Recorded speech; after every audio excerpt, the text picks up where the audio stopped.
جیسے مردار ہے، خون ہے، سور کا گوشت ہے، غیر اللہ پہ ذبح کی ہوئی کچھ چیزیں، وہ 4 5 6 کی لسٹ ہے. اس کے علاوہ جو کچھ دنیا میں ہے وہ تم کھاؤ اور پیو. اس کے بعد فرمایا کہ تمہارے رب نے کیا پابندیاں عائد کی ہیں. پابندیاں یہ بہت چھوٹی ہیں، بہت مائنر ہیں. کھانا کیا ہے، اٹھنا کیسے ہے، پہننا کیا ہے. اس سے زیادہ بڑی بڑی چیزیں جن کا تمہیں خیال رکھنا چاہیے. اور وہ کیا ہیں؟ شرک نہ کرو. یہ ہم نے پہلے پڑھا ہے کہ اللہ شرک کو معاف نہیں کرتا. اللہ کے ساتھ کسی کو شریک نہ کرو، اور اس کے بہت سارے طریقے ہیں. تو اس کی ضرور ہم تفسیر میں جا کے پڑھیں کہ کیا کیا طریقے ہیں جن کو اللہ تعالیٰ کہتا ہے کہ اللہ تعالیٰ سے شرک کیا گیا. دوسری بات یہ کہ والدین سے حسن سلوک کرو. تیسرا، اولاد کو مفلسی کے ڈر سے قتل نہ کرو.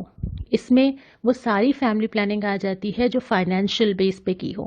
اللہ تعالیٰ نے اجازت دی ہے انفرادی حیثیت سے اپنی پرسنل چوائس اور اس اپنی پرسنل اگر ہیلتھ کے پوائنٹ آف ویو سے یا بچوں کی تربیت کے پوائنٹ آف ویو سے، تو نبی کریم صلی اللہ علیہ وسلم نے لوگوں نے اگر کبھی آ کے پوچھا تو آپ نے خاموشی اختیار کیا نا کہ اگر پرسنل ڈیسیشن کے طور پہ ٹھیک ہے، لیکن نہ اس کو موومنٹ کے طور پہ لے کے چلا جا سکتا ہے اور نہ اس کی وجہ فائنانس ہو سکتی ہے.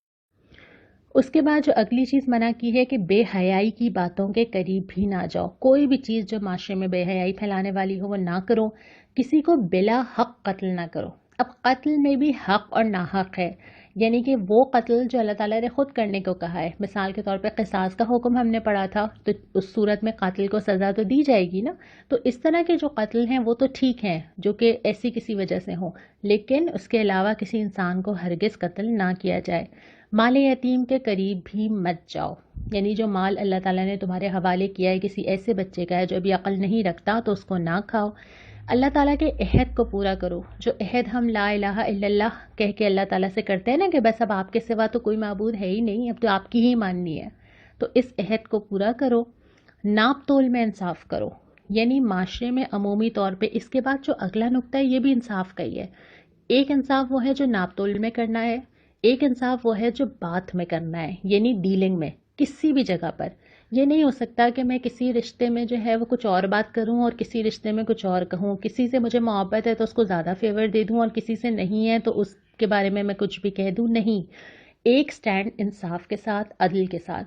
یہ جب انسان کو عادت ہو جاتی ہے نا تو پھر معاشرے میں یہ عادت پھیلتی ہے، اور جب معاشرے میں پھیلتی ہے تو پھر عدل کا نظام حکومت کے ذریعے پیدا ہوتا ہے. پھر لوگ یہ بھی دیکھتے ہیں کہ اگر میرے اوپر کوئی حکمران آنا ہے تو اس کو عادل ہونا بہت ضروری ہے، کیونکہ معاشرے میں کتنے لوگوں کے حقوق کا وہ ضامن ہوتا ہے. تو بات کہنے سے زیادہ ہر چیز میں جو ہے وہ انصاف اور عدل کا ہونا بہت ضروری ہے. اور آخر میں کہا ہے کہ سیدھے راستے پر چلو، ادھر ادھر نہ بھٹکو. اور اس کی بہت اچھی مثال جو ہے نا، وہ اگلا جو ایک جملہ ہے نا، وہ بہت پیارے جملے ہیں جو میں آپ کے سامنے رکھتی ہوں، اسی صورت کا حصہ ہے. بس یہ سم اپ کر دیتے ہیں کہ زندگی کیسی ہونی چاہیے.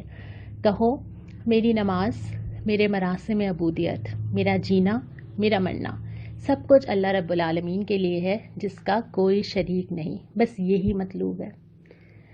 اچھا، اب جب ہم پارہ نمبر 8 کے تیسرے ربع کی طرف آتے ہیں تو یہاں پہ یہ صورت تو مکمل ہو گئی. سورہ آراف کا آغاز ہوتا ہے. سورہ آراف بھی مکی صورت ہے، لیکن اس صورت میں زیادہ تر ذکر ہے جنت، دوزخ، آخرت، کیا پیش آنے والا ہے، ان تمام چیزوں کا. تو ابتدا ہی ایسے ہوتی ہے کہ ہم تم سے ضرور پوچھیں گے. یہ نہیں ہو سکتا کہ دنیا میں جو بھی کر لو تمہیں کوئی پوچھے ہی نہ. اور یہ اللہ تعالیٰ کے انصاف کا تقاضا تو ہے نا. اگر میرے ساتھ کسی نے زیادتی کی ہے تو یہ عین انصاف ہے کہ اس کو بدلہ ملے، کیونکہ زندگی میں تو ایسے بدلے نہیں ملا کرتے. زندگی میں تو ہر ایک نہ قدر کرتا ہے نہ ریئلائز کرتا ہے، ہر ایک آپ کی بہت ساری چیزوں کو، صحیح چیزوں کو غلط سمجھتا ہے، آپ کے ساتھ بہت ساری زیادتیاں کرتا ہے. تو بہت سارے حساب کتاب دنیا میں نہیں ہوتے. تو ان کے لیے اللہ کا انصاف یہ ہے کہ اللہ قیامت کے دن سب کو کھڑا کرے اور ایک ایک سے حساب لے. تو اللہ تعالیٰ یہی فرما رہے ہیں کہ ہم ضرور باز پرس کریں گے. یہ نہیں ہوگا کہ جس نے جو کیا بس چلا گیا. اور اس کے بعد یہ کہ 2 مثالیں دی ہیں. شیطان کی مثال دی، گھمنڈ تھا، نہیں مانا، نہیں سجدہ کیا، نہیں رجوع کیا. لیکن حضرت آدم و حوا کی مثال دی کہ غلطی تو ہو جاتی ہے لیکن فوراً پلٹ گئے، اور یہی چیز ان دونوں کے اندر فرق کرتی ہے. پھر فرمایا کہ ہم نے لباس نازل کیا ہے، اور یہ وہ لباس دیا ہے اور اس کے ساتھ جو وجہ اس آیت میں آتی ہے تاکہ وہ تمہارے جسم کو ڈھانپے، تمہاری حفاظت کرے، تمہاری زینت کا ذریعہ ہو.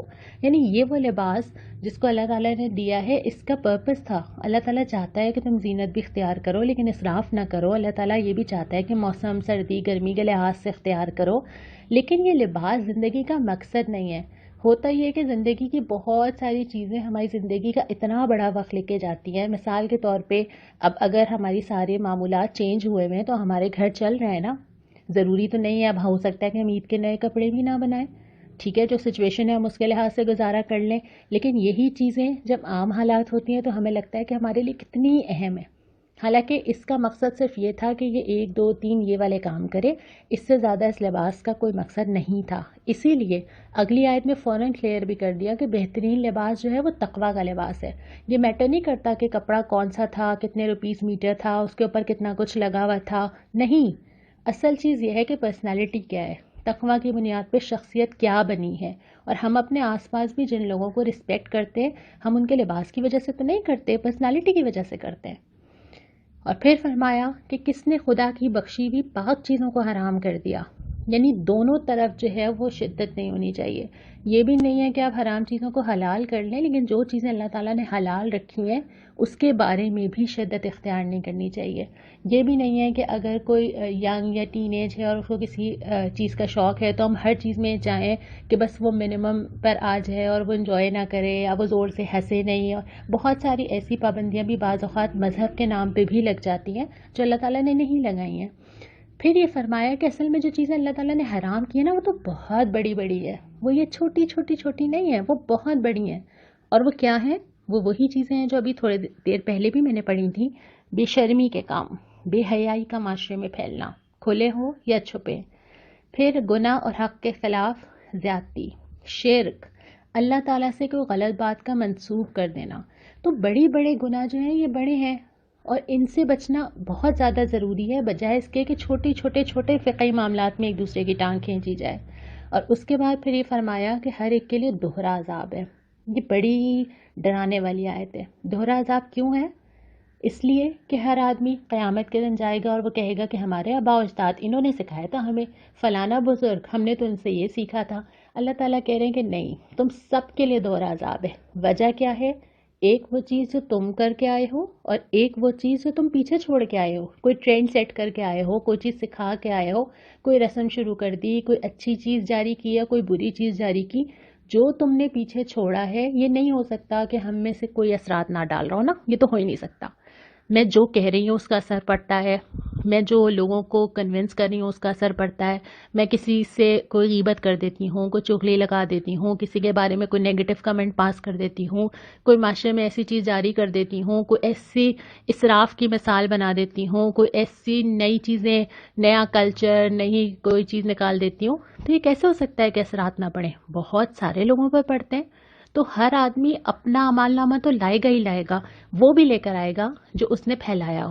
اور اس کے بعد پھر ہم آتے ہیں چوتھے ربع کی طرف، جب جنت والے اور دوزخ والے ایک دوسرے کو دیکھیں گے، باتیں کریں گے، ایک دوسرے سے پوچھیں گے تمہارے رب نے وعدہ پورا کیا، اور دونوں یہ کہیں گے کہ ہاں یہ انجام تو پتہ تھا، واقعی اللہ نے وعدہ پورا کیا ہے. پھر فرمایا اپنے رب کو پکارو خوف اور لالچ کے ساتھ، یعنی اللہ سے امید رکھتے ہوئے. اللہ سے ڈرو لیکن اللہ سے امید رکھو، توقعات رکھو. اس کے بعد قوم نوح، قوم عاد، قوم سمود، قوم لوط کا ذکر ہے، لیکن چونکہ یہ ذکر اگلے سے پارے تک چلے گا تو ہم اس پہ انشاءاللہ تعالیٰ کل بات کریں گے. آج کا سوال یہ ہے کہ لباس کی بنیادی شرائط کیا ہیں؟ لباس پہنتے ہوئے کن چیزوں کا خیال ہمیں رکھنا چاہیے؟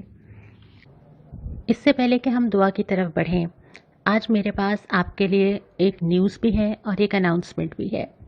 نیوز یہ ہے کہ میں نے آپ سے ذکر کیا تھا کہ ہمیں بہت سارے جوابات آ رہے ہیں اور ہمارے لیے یہ ممکن نہیں ہو رہا کہ ہم روزانہ آپ کو بتا سکیں کہ کتنے لوگ جوابات بھیج رہے ہیں اور کہاں کہاں سے بھیج رہے ہیں. لیکن اس ایک ویک کے اندر ہمارے پاس جو ٹاپ فالوورز تھے جنہوں نے بہت زیادہ انوالو ہو کے جوابات دیے، ہم نے کوشش کی ہے کہ ہم اس کی کوئی لسٹ بنا سکیں. تو پہلی تھوڑی سی لسٹ ہم کل آپ کے ساتھ شیئر کریں گے. یقیناً وہ لسٹ پوری نہیں ہے لیکن ایک جھلک ہے آپ کے پاس، اور انشاءاللہ ہر تھوڑے دن کے بعد ہم یہ لسٹ آپ کے سامنے لاتے رہیں گے.